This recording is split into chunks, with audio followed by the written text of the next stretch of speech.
Bismillahirrahmanirrahim. Assalamualaikum warahmatullahi wabarakatuh. Sabahul khair ya talamizi shafi thalith SDN Kedaung Kali Angke 05 pagi. Darsna al-an Dinul Islam tahtal unwan senangnya belajar surat An-Nasr ma'a Ustaz Ahmad Ijudin SPD. ثم هيا نبدأ درسنا الآن بقراءة الدعاء. بسم الله الرحمن الرحيم. ربي زدني علما وارزقني فهما. ربي اشرح لي صدري ويسر لي أمري واحلل عقدة من لساني يفقه قولي. ربي اغفر لي ولوالدي وارحمهما كما ربياني صغيرا. ربنا آتنا في الدنيا حسنة وفي الآخرة حسنة وقنا عذاب النار والحمد لله رب العالمين. Alhamdulillah, kemarin kita sudah menghafal surat An-Nasr. Tapi kemarin masih ada yang keliru antara An-Nasr dan An-Nas dan juga Al-Asr. Kalau An-Nasr itu idza jaa nasrullahi wal fath. Kalau An-Nas qul a'udzu birabbin nas. Kalau Al-Asr itu wal asr. Kita lanjutkan pelajaran kita hari ini. Kita baca bersama-sama. Bismillahirrahmanirrahim. Senangnya belajar surat An-Nasr. Suratun Nasri. Al-Quran adalah kitab suci umat Islam yang diturunkan kepada Nabi Muhammad SAW. Surat An-Nasr termasuk surat dalam Al-Quran. Aku suka membacanya. Aku bangga bisa membaca surat An-Nasr dengan benar. Anak-anak sekalian, Al-Quran merupakan salah satu mukjizat yang Allah berikan kepada Nabi Muhammad SAW. Oleh karena itu kita harus cinta kepada Al-Quran. Kita harus senang belajar Al-Quran, membaca Al-Quran. Karena orang yang cinta Al-Quran, orang yang selalu membaca Al-Quran, hidupnya akan bahagia, baik di dunia maupun di akhirat. Ketika di dunia orang yang pandai Al-Quran akan mendapatkan kehormatan, akan mendapatkan hati yang senang, hati yang tenang. Apalagi nanti di akhirat, orang yang selalu membaca Al-Quran akan mendapatkan pahala, dan nanti di akhirat akan mendapatkan balasannya. Tentu kita berharap akan mendapatkan surganya Allah Subhanahu wa taala. Oleh karena itu, sejak kecil biasakan untuk cinta Al-Quran, untuk selalu mengaji Al-Quran. Nah, surat An-Nasr termasuk surat dalam Al-Quran, yaitu surat yang ke-110. Aku suka membacanya. Kalian harus tanamkan dalam hati kalian suka membaca Al-Quran. Biasakan setiap hari minimal 1 lembar atau beberapa lembar. Misalkan sekarang kelas 3 masih ada yang baca Iqra, nggak apa-apa, itu tetap bagus. Karena belajar Iqra atau mengaji Iqra itu salah satu cara agar kita nanti bisa baca Al-Quran. Dari Iqra belajar pelan-pelan, nanti sudah lancar. Kalau sudah Iqra 6, setelah itu lanjut ke Al-Quran atau juz amma. Makanya belajar Iqra-nya jangan malas-malas, harus tetap rajin, harus tetap semangat. Aku bangga bisa membaca surat An-Nasr dengan benar. Nah, membaca Al-Quran akan mendapatkan pahala dari Allah Subhanahu wa taala. Tapi harus baca dengan benar. Tajwidnya, panjang pendeknya, makharijul hurufnya harus benar.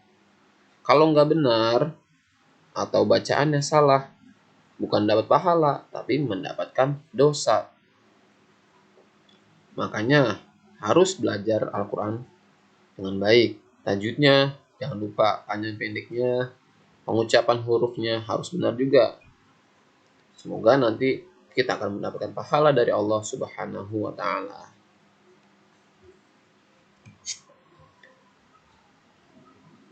Tepuk tangan Islami. Di kelas 1 kita sudah tepuk Al-Fatihah, di kelas 2 sudah tepuk An-Nas. Nah, sekarang di kelas 3 kita lanjut dengan tepuk An-Nasr. Nadanya masih sama seperti tepuk yang dahulu. Kita praktekkan bersama-sama. Tepuk An-Nasr. Nama surat An-Nasr. Artinya pertolongan. Jumlahnya 3 ayat. Surat yang ke-110. Nanti kalian bisa praktekkan masing-masing ya. Nah, di tepuk An-Nasr ini kita bisa tahu beberapa informasi tentang surat An-Nasr. Yang pertama, nama suratnya itu surat An-Nasr. Kemudian, An-Nasr itu artinya apa? Nah, An-Nasr artinya pertolongan. Kemudian, berapa sih Pak jumlah surat An-Nasr? Berapa jumlah ayat surat An-Nasr?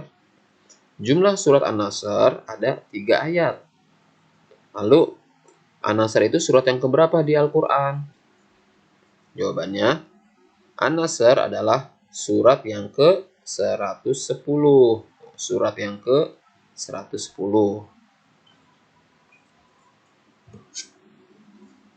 Mari kita membaca bersama. Kita membaca bersama surat An-Nasr. Kita mulai dari bismillah. Bismillahirrahmanirrahim. Idza jaa nasrullahi wal fath wa ra'aitan nasa yadkhuluna fi dinillahi afwaja fasabbih bihamdi rabbika wastaghfir innahu kana tawwaba. Kemarin setelah Bapak koreksi bacaan hafalan surat An-Nasr kalian, mayoritas kebanyakan salah di sini nih.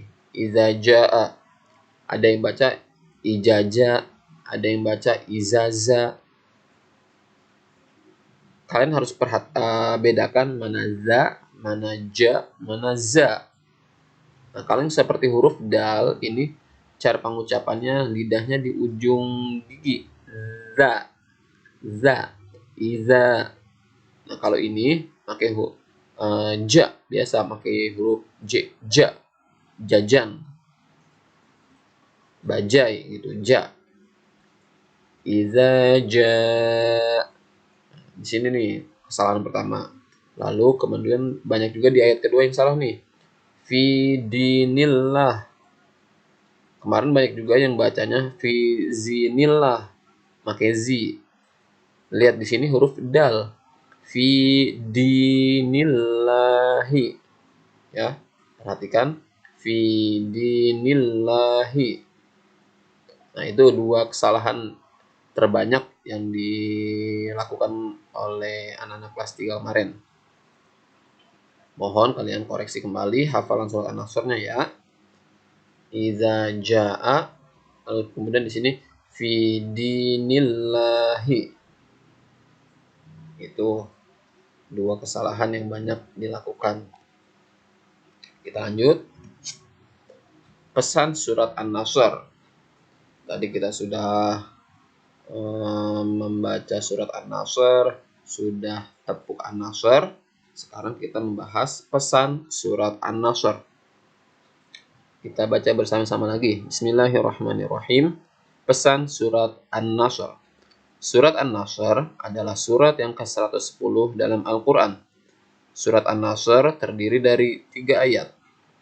Nama An-Nasr diambil dari kata yang terdapat pada ayat pertama,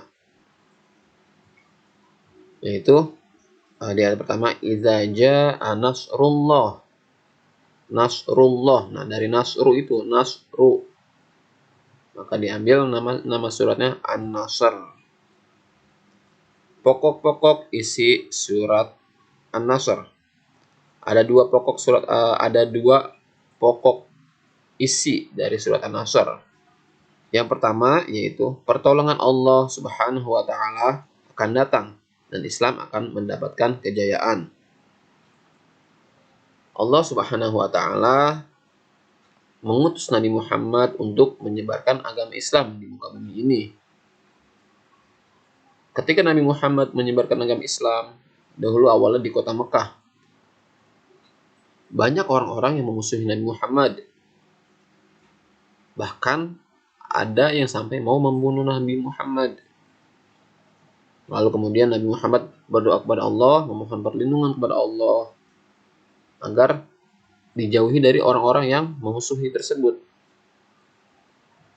Dan juga ada sebuah cerita ketika perang Badar. Nabi Muhammad bersama pasukan muslim ini berperang melawan kafir Quraisy. Pada perang Badar ini, Nabi Muhammad dan kaum muslimin berjumlah 1.000 orang. Sedangkan orang kafir Quraisy ini berjumlah 3.000. 3 kali lipat dari jumlah kaum muslim.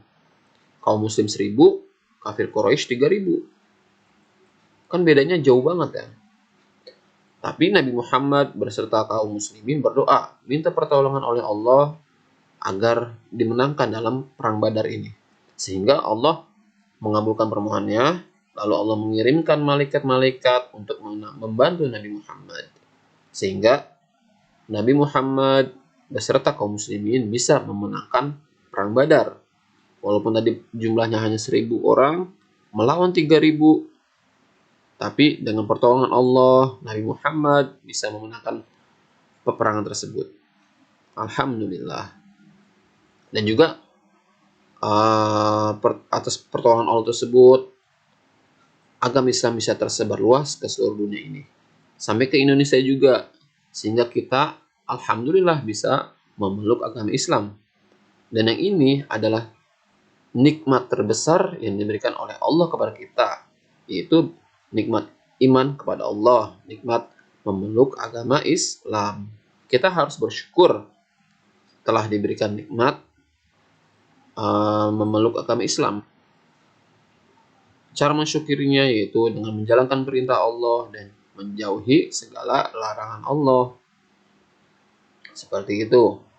Nah, pokok yang kedua yaitu perintah Allah kepada orang beriman agar bertasbih, memuji Allah, dan minta ampunan kepada Allah dikala terjadi peristiwa yang menggembirakan.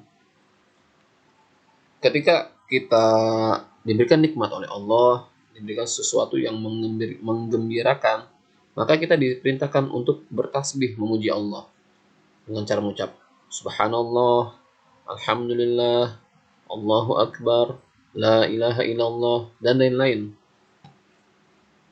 Kita ucapkan kalimat-kalimat tasbih. Ini merupakan perintah Allah.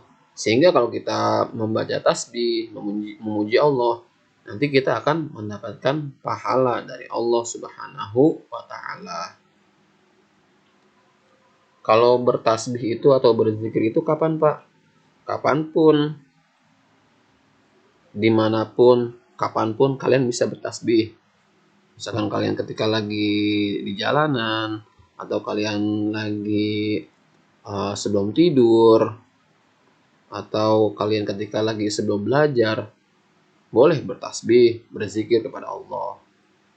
Tapi jangan di tempat kotor, seperti di kamar mandi atau di tempat sampah. Itu makruh untuk mengucapkan zikir. Ingat itu tadi Allah memerintahkan kepada orang beriman agar bertasbih, memuji Allah.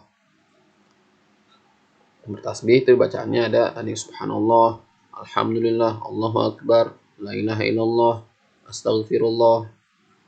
Seperti kalau misalnya kita lagi senang, alhamdulillah. Ketika kita takjub atau kagum kepada sesuatu, ucapkan subhanallah, alangkah indahnya. Atau misalnya kita ditimpa musibah, astagfirullah.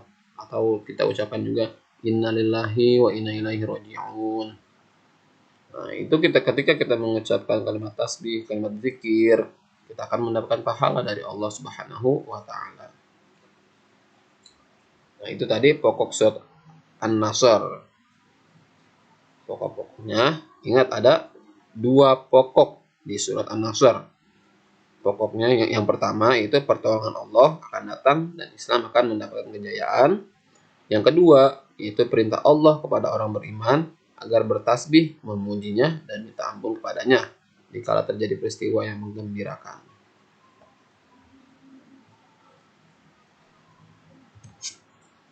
Oke.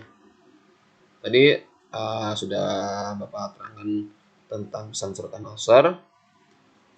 Kalau ada yang belum dipaham, boleh silakan japri ke Pak Judin ya. Selanjutnya tugas. Ada 2 tugas. Yang pertama praktekkan tepuk An-Nasr. Tadi contohnya sudah tepuk An-Nasr. Nanti silakan kalian praktekkan di rumah. Direkam dalam video. Tidak boleh melihat catatan. Harus dihafal nih tepuk An-Nasrnya. Pasti kalian bisa. Nah, yang kedua tugasnya yaitu tulis pesan surat An-Nasr yang tadi, atau kalian bisa ngelihat di buku paket agama Islam, ada situ pesan surat An-Nasr. Silakan ditulis di buku agama lalu kemudian difoto. Tugasnya kirim ke WhatsApp Pak Judin. Alhamdulillahirabbil alamin. Syukron katsiron. Kurang lebihnya Bapak mohon maaf. Wallahul muwaffiq ila aqwamit thoriq. Assalamualaikum warahmatullahi wabarakatuh.